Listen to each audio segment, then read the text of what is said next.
Next up, ladies and gents, if you've never seen Walk the Line, you're missing out on one of the most human, raw, and musically charged love stories ever put on film.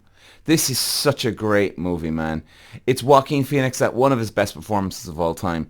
This isn't just a movie biopic. This is a story about demons, redemption, passion, and a man's battle with himself while trying to hold on to the love of his life.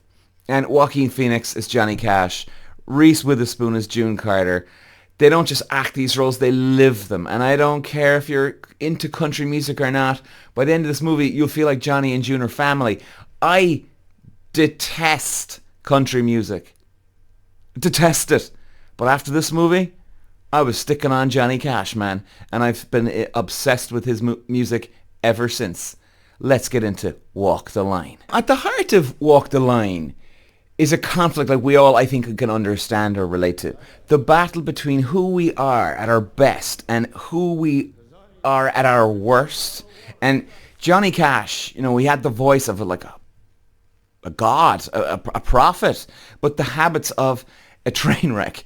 He's torn between his addiction, his art, between fame, between family, and between destruction, and salvation. And at the same time, you've got June Carter, and who could have easily walked away, becomes the lighthouse in his storm. And the tension in the movie is not just will he survive, but can love survive when a man keeps trying to burn it all down. Let's take a look at how this masterpiece came to life.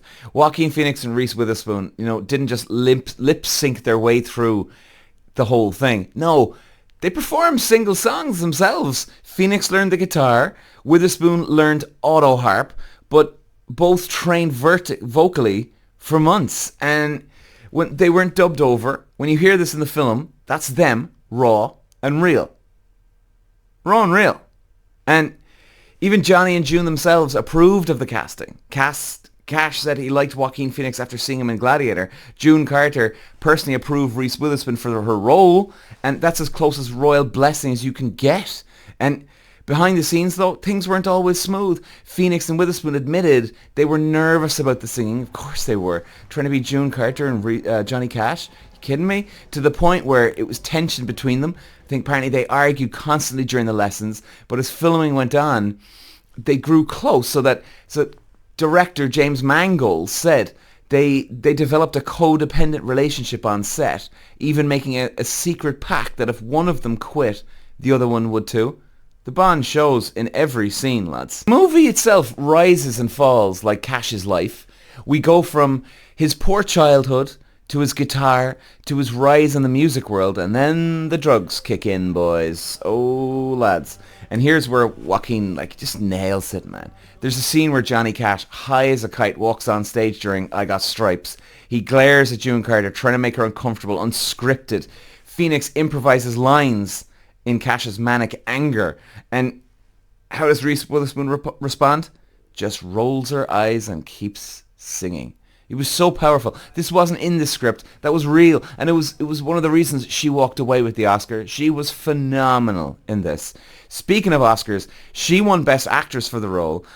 Joaquin Phoenix was nominated for Best Actor. Now, personally, I thought he should have got it this year. No question.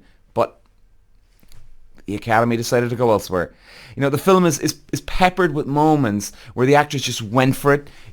For the sink scene when Cash rips the sink out of the wall, and not scripted. Joaquin actually decided, I'm going for it. Raw fury.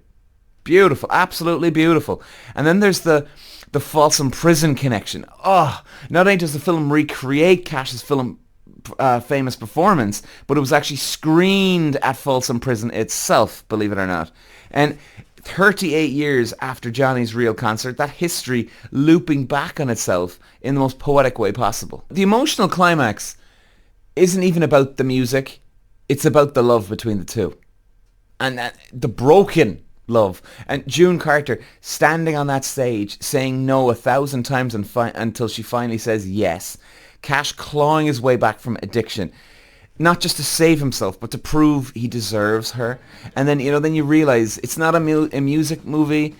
It's a survival movie. It's about how two people saved each other's lives, even for June Carter in many ways. And the performances push this to another level.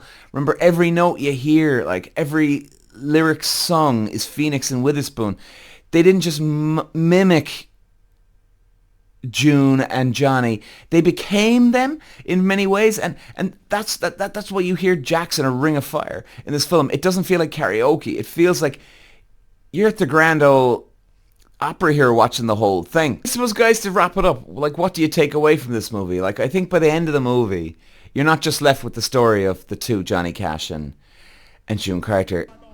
I suppose you're kind of reminded in that, love can be messy, brutal, and worth fighting for, maybe. Call me corny, maybe, fine.